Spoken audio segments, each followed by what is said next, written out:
નમસ્કાર મિત્રો, નિકોલસ પરમાર ચેનલમાં તમારું સ્વાગત છે।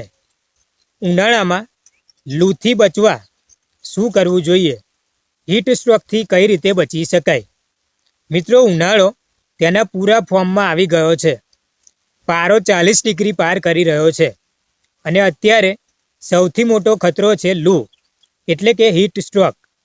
જો તમે અથવા તમારા પરિવારના કોઈ સભ્યને લૂ લાગી જાય તો તે ગંભીર બીમારીનું કારણ બની શકે છે, પણ ગભરાવાની જરૂર નથી।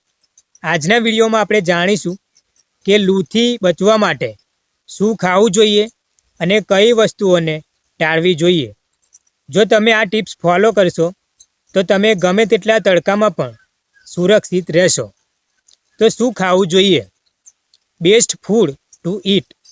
સૌથી પહેલાં વાત કરીએ એવા ખોરાકની જે તમારા શરીરને અંદરથી ઠંડુ રાખશે। તો પુષ્કળ પાણી અને લિક્વિડ। મિત્રો, તરસ લાગે કે ન લાગે પણ દર કલાકે પાણી પીવાની આદત પાડો। પાણીમાં લીંબુ અને મીઠું નાખીને પીવું જોઈએ, જેનાથી શરીરમાં ઇલેક્ટ્રોલાઇટ્સ જળવાઈ રહે। વરદાનરૂપ છાશ અને દહીં। બપોરના ભોજનમાં છાશ ચોક્કસથી પીવો અને તેમાં જીરું અને સંચળ નાખવાથી પાચનમાં પણ વધારે મદદ મળે છે અને શરીરનું તાપમાન જળવાઈ રહે છે। કાચી ડુંગળી સૌથી મહત્ત્વની વાત। આપણા વડીલો કહેતા હતા કે ગજવામાં ડુંગળી રાખવી જોઈએ। ભલે ગજવામાં ન રાખો પણ સલાડમાં કાચી ડુંગળી અવશ્ય ખાઓ। તેમાં ક્વેર્સીટીન હોય છે જે લૂ સામે રક્ષણ આપે છે। પાણીવાળા ફળો, તરબૂચ, ટેટી, કાકડી અને સંતરા જેવા ફળો અવશ્ય ખાઓ। આ ફળોમાં 90%થી વધુ પાણી હોય છે જે તમને ડિહાઇડ્રેશનથી બચાવે છે। વરિયાળીનું શરબત। વરિયાળીની તાસીર અત્યંત ઠંડી હોય છે।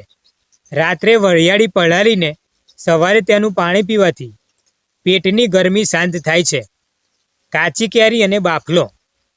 મિત્રો, બાફેલી કેરીનું પન્નું। કાચી કેરીને બાફીને તેનું શરબત પીવું એ લૂ લાગ્યા પછીનો શ્રેષ્ઠ ઈલાજ છે અને લૂથી બચવાનો ઉત્તમ ઉપાય છે। તેમાં રહેલા વિટામિન સી અને ખનિજો શરીરની ગરમીને ખેંચી લે છે। કાચી કેરી અને મીઠું। જો તમે તડકામાં બહાર જઈ રહ્યા છો તો કાચી કેરી પર મીઠું અને મરચું ભભરાવીને ખાવાથી શરીરમાં ક્ષારોનું પ્રમાણ જળવાઈ રહે છે અને ડિહાઇડ્રેશન થતું નથી।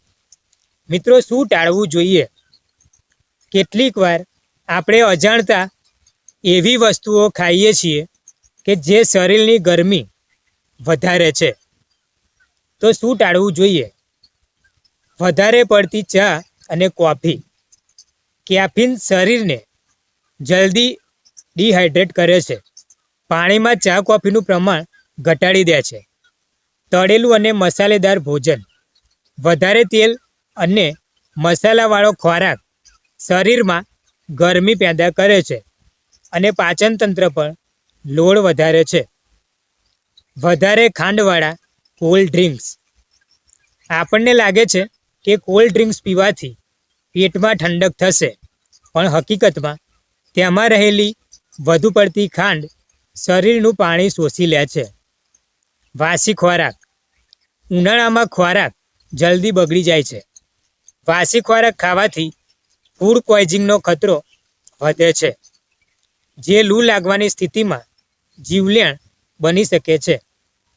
જીવનશૈલીમાં ફેરફાર। મિત્રો, ખાધા સિવાય આ વાતોનું પણ ખાસ ધ્યાન રાખો। બપોરે 12થી 4 વાગ્યા સુધી જરૂર વગર બહાર ન નીકળો। જો બહાર જવું જ પડે તો આખું શરીર ઢંકાય તેવા સુતરાઉ, કોટન અને હળવા રંગના કપડાં પહેરો। આંખોની સંભાળ રાખો। મિત્રો, ગોગલ્સ એટલે ચશ્મા અવશ્ય પહેરો। માથું ઢાંકવા માટે ટોપી કે રૂમાલનો ઉપયોગ કરો। ઘરે પાછા આવ્યા પછી તરત જ ફ્રીજનું એકદમ ઠંડી પાણી ન પીવો। મિત્રો, લૂ લાગવાના લક્ષણોમાં માથાનો દુખાવો, ચક્કર આવવા, ઉલટી થવી, કે અતિશય તાવનો સમાવેશ થાય છે. જો આવું કંઈ પણ જણાય તો તરત જ ડૉક્ટરનો સંપર્ક કરો. આ સાવચેતીઓ રાખશો તો તમે આ ઉનાળાને એન્જોય કરી શકશો. તો મિત્રો, આ વિડીયો તમને ગમ્યો હોય, ઉપયોગી લાગ્યો હોય તો તમારા મિત્રો સાથે, પરિવાર સાથે શેર કરશો અને લાઈક કરશો. અને આવી જ હેલ્થ ટિપ્સ માટે અમારી ચેનલને સબસ્ક્રાઈબ કરવાનું ભૂલશો નહીં. સ્વસ્થ રહો, મસ્ત રહો.